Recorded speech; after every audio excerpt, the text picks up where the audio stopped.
Assalamualaikum warahmatullahi wabarakatuh. Saya Nur Saskia Nabila dengan NPM 19110041 akan membacakan materi yang pertama. Yang A. Pengertian teknologi informasi. Teknologi informasi adalah segala sesuatu yang mendukung kita untuk merecord, menyimpan, memproses, mendapat, atau memancarkan, dan menerima informasi. Dalam konteks yang lebih luas, teknologi informasi merangkumi semua aspek yang berhubungan dengan mesin. Contohnya komputer dan telekomunikasi.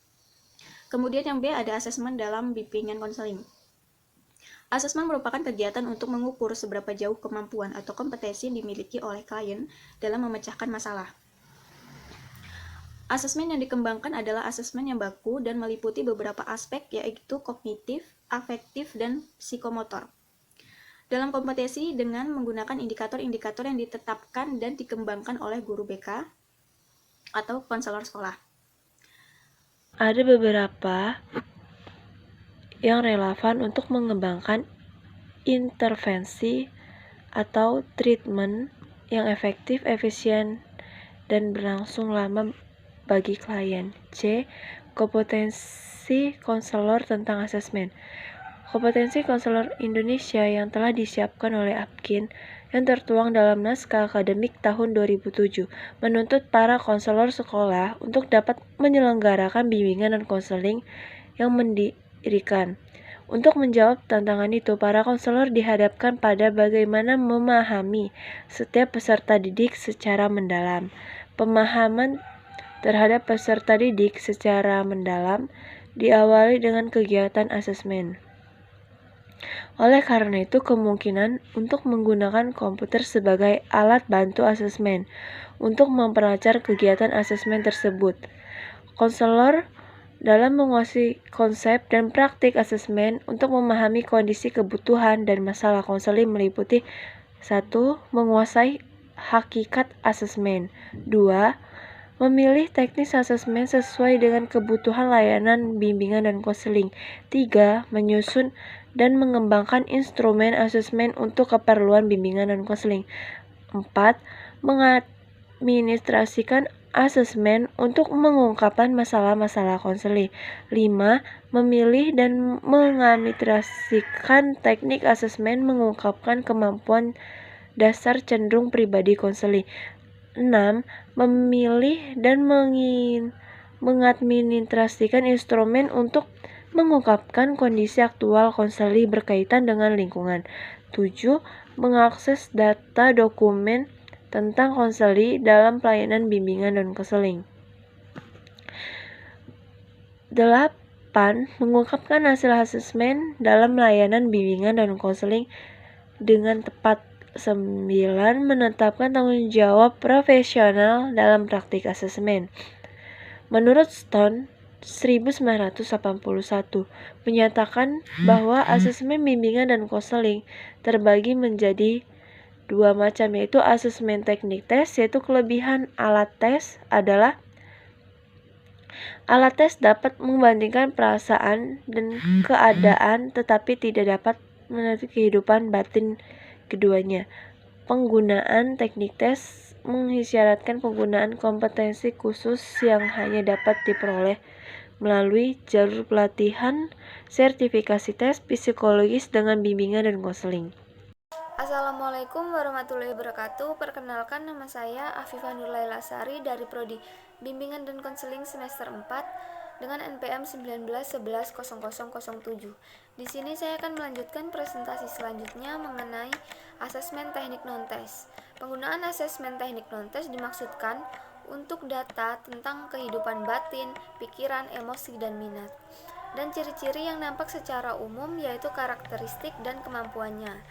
Penggunaan teknik non-tes ini memerlukan pengetahuan praktek dan sistematis terkait dengan asesmen non-tes yang diperoleh melalui pendidikan prajabatan sarjana bimbingan dan konseling saja dan tidak memerlukan penelitian khusus seperti sertifikasi tes. Jenis asesmen non-tes antara lain autobiografi, DCM, catatan anekdot, catatan kumulatif, kuesioner, observasi, dan lain-lain. Kemudian pelaksanaan asesmen di lapangan. ada beberapa yang dibutuhkan dalam pelaksanaan asesmen di lapangan, yaitu membutuhkan pengetahuan dan keterampilan dalam asesmen, kemudian membutuhkan personil konselor yang cukup banyak, dan membutuhkan waktu yang cukup lama baik dalam pelaksanaan maupun administrasi asesmen. Kemudian saya akan menjelaskan mengenai penggunaan komputer dalam asesmen BK. Penggunaan komputer untuk alat bantu asesmen ada beberapa alternatif, yaitu membeli software asesmen untuk menggunakannya. Pada zaman sekarang ini sudah ada beberapa software asesmen yang dipasarkan seperti analisis tugas perkembangan atau ATP, kemudian ada AUM terkomputerasi, kemudian ada software tes psikologi dalam BK yang telah dikembangkan. Menggunakan komputer sebatas untuk penyuluhan, laporan, dan pendokumentasian hasil asesmen, mengembangkan sendiri aplikasi instrumen untuk keperluan asesmen dengan program-program aplikasi perkantoran yang sering dipakai oleh konselor sekolah. Kendala yang mungkin terjadi di dalam mengembangkan sendiri aplikasi instrumen asesmen dengan program-program aplikasi perkantoran ini antara lain ada konselor sekolah yang belum bisa atau tidak familiar menggunakan komputer. Itu mungkin menjadi masalah atau penghambat dalam penggunaan aplikasi untuk konselor sendiri. Mungkin itu saja yang dapat saya sampaikan, kurang dan lebihnya saya mohon maaf. Presentasi selanjutnya akan dilanjutkan oleh teman saya. Saya ucapkan wassalamualaikum warahmatullahi wabarakatuh. Baik, Assalamualaikum warahmatullahi wabarakatuh. Perkenalkan, nama saya Sandrio Aji Kurnia, NPM 19110013. Di sini saya akan menjelaskan materi yaitu aplikasi teknologi informasi dan asesmen BK. Adanya aplikasi teknologi informasi dalam asesmen bimbingan dan konseling turut membantu untuk mengembangkan program bimbingan dan konseling di sekolah. Asesmen itu sendiri berasal dari kata bahasa Inggris yaitu EXALT. Dari bahasa Inggris yaitu EXALT GM dan CDH 1995. Asesmen yaitu 1. Taksiran atau penaksiran, 2. Penelitian, 3. Beban atau pembebanan atau pemikulan. Fungsi asesmen adalah untuk memperoleh informasi yang lengkap sehingga dapat digunakan sebagai bahan pertimbangan dalam merencanakan program pembelajaran bagi anak. Temuan penelitian dari Kartadinata S. dan kawan-kawan menunjukkan bahwa program bimbingan dan konseling di sekolah akan efektif apabila didasarkan kepada kebutuhan nyata dan kondisi objektif serta didik. Merujuk pada hasil penelitian tersebut, maka dilakukan penelitian lanjutan mengenai pengembangan perangkat lunak ATP, analisis tugas perkembangan siswa yang bertujuan untuk memudahkan konselor mengembangkan program bimbingan dan konseling di sekolah-sekolah.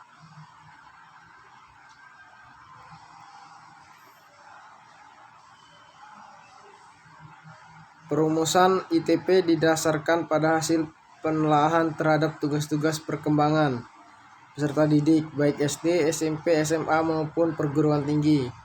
Kemudian hasil atau data yang diperoleh tersebut dianalisis melalui ATP yang memang digunakan khusus untuk memberikan skor atau analisis pada hasil atau lembaran jawaban ITP.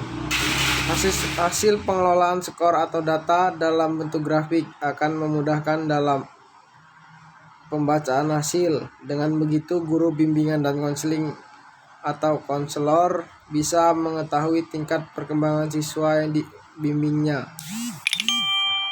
dengan cepat dan mudah. Selain itu, informasi yang lengkap untuk merencanakan program pembelajaran bagi anak dapat diperoleh dengan mudah. Namun secara tidak langsung kemudahan yang ada tersebut, konselor dituntut untuk mampu mengoperasikan dengan baik. Sekian penjabaran materi dari saya. Wassalamualaikum warahmatullahi wabarakatuh. Tidak langsung kemudahan yang ada tersebut, konselor dituntut untuk mampu mengoperasikan dengan baik. Sekian penjabaran materi dari saya. Wassalamualaikum warahmatullahi wabarakatuh.